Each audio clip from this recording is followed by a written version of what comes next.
Fuck, man, this is awesome. Yeah.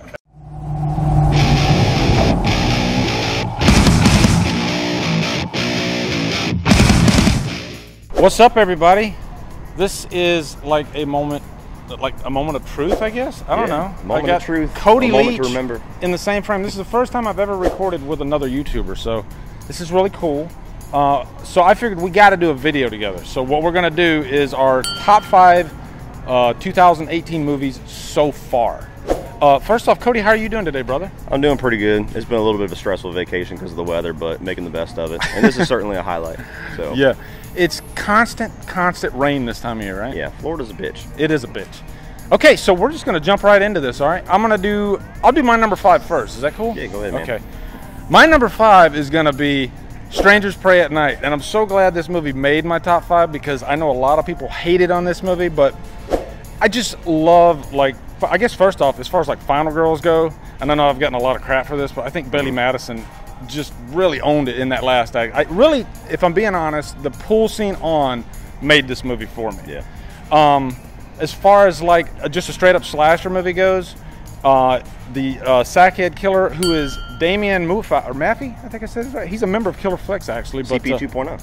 Yeah, CP 2.0. Yeah, Strangers Pray at Night, though, man. I can't say enough about this movie. I went apeshit after I saw it in the theater, and it's finally good to have a good slasher movie, you know, because we haven't had a good slasher movie in ages, I don't think. Or at least nothing that everybody's like jumping for joy about. Just a straight up slasher. Yeah. Classic slasher. Yeah. So that's my number 5. What's your number 5? My number 5 is going to be one that people are going to get really angry about, but I don't care. And that is Death Wish, the Bruce Willis remake. Now, I feel like I'm one of maybe 8 human beings on Earth that like this movie, but I don't care because I thought it was awesome. I'm a fan of old school, like 70s, 80s, bloody as hell action movies, and this felt like it was a throwback to that. You know, it felt like it wasn't trying to be anything more than what it was. It's just, let's get Bruce Willis in this element, classic Bruce Willis, with a very, you could say stock story, but I'd also say kind of a classic story, just a revenge thriller. His wife gets killed, his daughter's injured, and now Bruce Willis is going to fuck some people up. And Bruce Willis does it better than most whenever he's on his game, which he hasn't been in a while. So that's another reason why I love it, because Death Wish felt like at least 80% of the Bruce Willis that I know and love. Yeah. There's some really bloody kills, and I am not a fan of Eli Roth, but I actually thought that he works much better as like a revenge action director than he ever did as a horror director. So Eli Roth directed that? He did direct Dude, I didn't even know that. Yeah. I haven't even seen Death Wish yet, but were you a fan of like Charles Bronson? I actually haven't seen many of his films, but I bought the original Death Wish, and that's another thing I gotta watch the old one, because everybody says like the old one's so much better, but my dad, who I get a lot of my taste from, he's like, dude, the old one's great, but it's cheesy, this one's way better. So he kind of, I feel like I'm in line with my dad a little bit, but. Well, I mean, just to say something real quick about that, even though I haven't seen the movie, there's a scene in 10 to Midnight where Charles Bronson, like, there's this like 7-foot dude like sitting at the table, and Charles Bronson like grabs a chair, pulls him down, puts his foot on his nuts or on his neck, and then grabs his nuts and yanks at it. So it was pretty crazy. So yeah, my number 4 is gonna be, and this might be on your list too, A Quiet Place. And I don't think that's a surprise to anybody. That is also my number 4, so we'll just kind of chat back and forth. So we'll just chat back and forth about A Quiet Place. I guess I'll talk about like the theater experience of this movie, because I heard a million stories of people having horrible theater experiences because the movie is so freaking quiet. Yeah. You know, and you can hear a pin drop. So it's just one of those movies where it just sticks out like a sore thumb. But as far as the movie goes itself, I thought it was so effective, so unique to have a movie that you really hear no sound throughout at least like the first fourth of the movie. At least, I mean, even it's like what, 110-minute movie, you get maybe what, 5 lines of dialogue? Yeah. And that might be stretching it. Yeah, pretty crazy. So, it's a movie. I was one of those negative theater experiences you were talking about. It actually prompted my little theater rant that took me about a month to film. So yeah, it's, oh man. Aside from that, and I think it's a movie that I'm going to enjoy much more at home for that reason alone. Yeah, it's just such a unique movie in the way that they execute it with just, how do you even like pitch that to a studio? Like, hey, I have a movie that's going to be one of the most tense and one of the most unique experiences in horror, and nobody's going to say a word. Yeah. What? No, next. You know what I mean? You got to have some good directing, and John Krasinski really delivered, I think. Yeah, and it's funny how we're getting these like comedic known actors who are suddenly like coming to the forefront with like these ideas for horror. I mean, you got Jordan Peele, obviously. Hi, Brian. You got Halloween. You got David Gordon Green, and you've got the guy that everybody says I fucking sound like. Danny McBride. Yeah, he Danny does. McBride. They're doing the Halloween, so we'll see. Fingers crossed. And then you got John Krasinski doing this, and apparently a second one. But it's just a movie that, aside from the one little logic issue I had, which I'm not going to spoil, regarding their kind of revelation about how to injure the monsters. Right. I thought it was a little bit obvious. Like, you didn't think of that yet, but everything aside from that, it was so unique and so tightly executed, and everybody was losing their mind about Toni Collette. I thought that Emily Blunt. Blanking.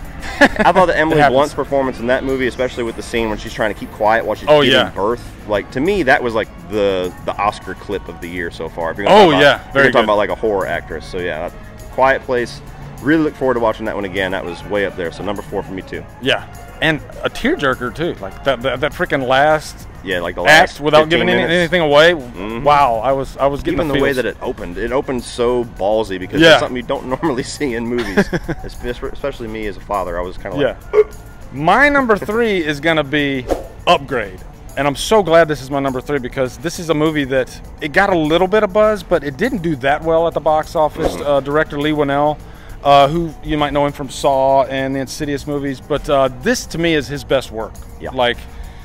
This was balls to the wall, just completely out there. The action scenes, the choreography for the fight scenes, which I heard were filmed in kind of a weird way because they had the camera like strapped to the cameraman's chest or something like that. So that's why it looks really weird. I could be off, but like when he comes off the ground. And yeah. It was just really strange. Like that's a really weird camera angle. So, also you get the RoboCop vibes, Terminator vibes, and then.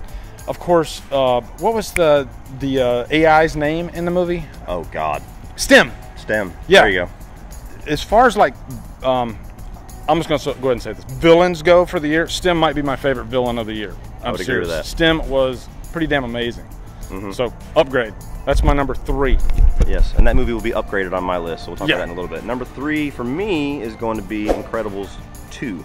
I saw this with my kids. This was a movie that I felt like more adults were looking forward to this than the kids, because us adults have been waiting for this movie for 14 years. Yep. Like I love The Incredibles. It's that and Toy Story. I go back and forth with like what's my favorite Pixar movie. So I was one of those guys. I was almost like Ryan Reynolds in Just Friends, trying to get to the show, like get out of the way, like trying to get to the movie.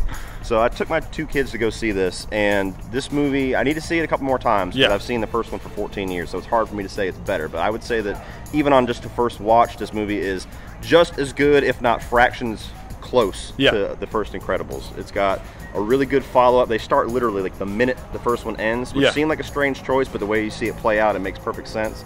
I think that the family dynamic is still there. I love the characters. The action set pieces that they have in this rival some of the live action films. Nice. Like when Elastigirl is riding around the town with her little 2-piece Elasticycle, and we're going to be interrupted. But anyway. We got a bus behind us. Yeah, all of that. The only negative I have with the movie at all is I felt like the villain reveal was just... Are they telling us to get the hell out of the way? Move us out of the way. Okay. Just keep it rolling. Drive on the goddamn sidewalk. I know. We got to move. Jesus.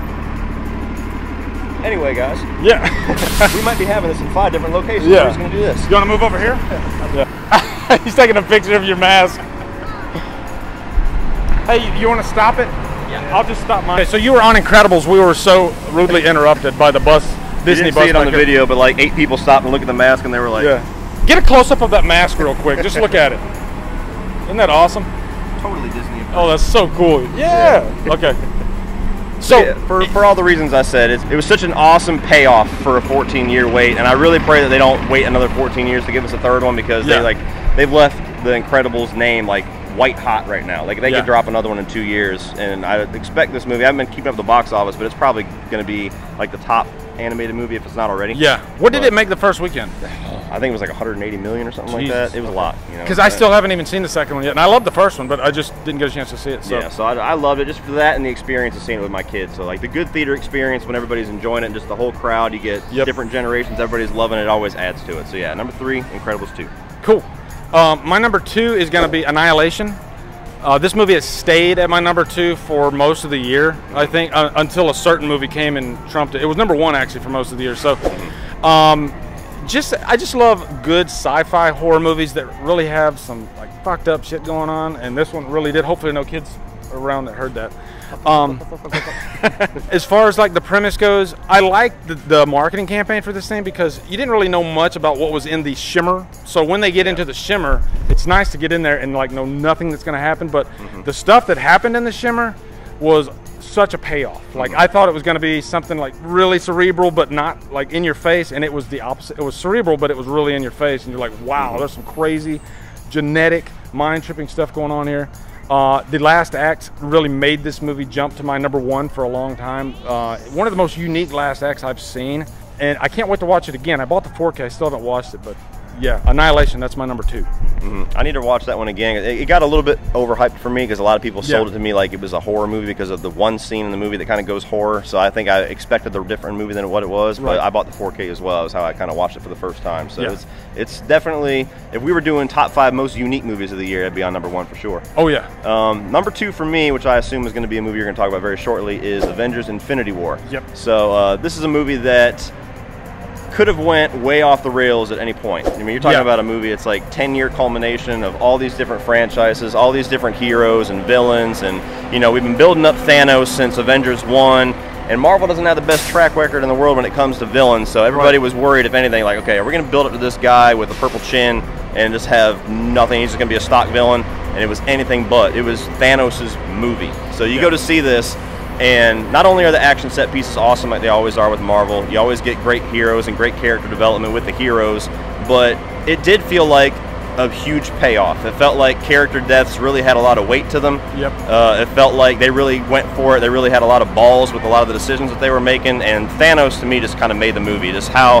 much gravitas he had and how much he just commanded the screen and the story and just the movie overall. So it was a nice little wrap up for the past 10 years, but it also feels like just the beginning for what's to come. So, well, obviously it's my #1, Avengers, and the big thing for me is I wasn't like, I'm an MCU fan. I go to see all these movies, but I was predominantly a DCEU fan as far as like Batman v Superman, Man of Steel. So I was going into this thinking, okay, this is going to be like Civil War. It's going to be fun and all that, but I didn't think I was going to love it as much as I did, and that ending just shocked the hell out of me. I couldn't stop thinking about it, and I went and seen it again the next day. So really, this one took a lot of risks, and I think those risks paid off majorly. And then wanting to know what's going to happen in the next movie, like this movie, as far as all movies this year, I'm dying to see the next one. Oh yeah. So that's my #1. What's your #1? My #1 is Upgrade, baby. Nice. Just like I said with Death Wish, I'm a fan of these old school, like, brutal revenge action thrillers, and as much as I love Death Wish, everything that Death Wish did great, Upgrade did a little bit better. Yeah. And I agree with what you said, Leonel. It's his best work, and I hope that he kind of, he's a guy that I think could do a lot of different genres, so I definitely want to see him kind of branch out. But if he sticks more to this than haunted house movies, I'm going to be excited about that, because the action was the best that I've seen all year. The character in the whole movie was just one of those guys that you root for many different ways. And like you said with the villain, since we're talking about it with STEM, it's a villain that you don't realize is the villain until right towards the end, and it kind of pulls the rug out from under you. Because this movie feels so many times, at least 3 times in this movie, it feels like it's going in this complete cliche direction where you're like, I've seen this done in so many movies, I know exactly what's going to happen, and they pull the rug out from under you and go the exact opposite way. And it's awesome, because every time that happened, I kind of slumped in my chair because I was on such a high during the movie, and I'm like, oh god, they're gonna go this way. Oh shit, they didn't go that way. And even to the very end of the movie, it felt like, oh, okay, so since we already talked about it, whenever they're talking about, or whenever he goes in, because he feels like the scientist guy that gave him the actual STEM is the villain and all this reveal, I was like, oh, it's going in that cliche direction. Oh, shit. I was thinking that too. Yeah, so as soon as it kind of pulls the rug out from under you, I was like, fuck you, I got out. I messaged Lee and CP and Brian. I messaged my buddy Sean Chandler and all my buddies on that side. I was like, you got to see this movie. And so, yeah, it's the one movie this year that I left, and I immediately had to tell people about it. I was like, go see this, support it, get your ass in the theater. Do not let this bomb at the theater, please. So I want a sequel so bad too. Yeah, I hope so. Like, I feel like possibilities for that sequel could be insane. I'm hoping that the budget was low enough, which it feels like it was, because it's a very small scale movie as far as the scope goes. I hope that the budget was small enough that those of us that praised it on YouTube hopefully got them enough extra dollars in the bank to where we can get that sequel. So thank us. So yeah, that's my #1 of the year by far so far. I think it's probably going to get dethroned by something, at least I hope so, but it's for so far this year, about halfway through now, that was by far the one that I walked out just on the biggest high for. So I can't wait to show that to my dad. And if any of you have not seen Upgrade, if it's still in the theaters, please definitely see it. Go see it. Cool, guys. That is our top 5 of 2018 so far. This was huge for me, having Cody Leach in the same frame with me. Be sure to check out his channel. There will be a card right here for that. And be sure to come over to Killer Flicks, become a member. Also follow me at Drumdums on Facebook, Twitter, Instagram, Letterboxd, and now Stardust. If you like what we're doing, hit that subscribe button. I'd really appreciate it. Anyway, guys, thank you so much for watching. Have a great day, and say it with me, Drumdum out.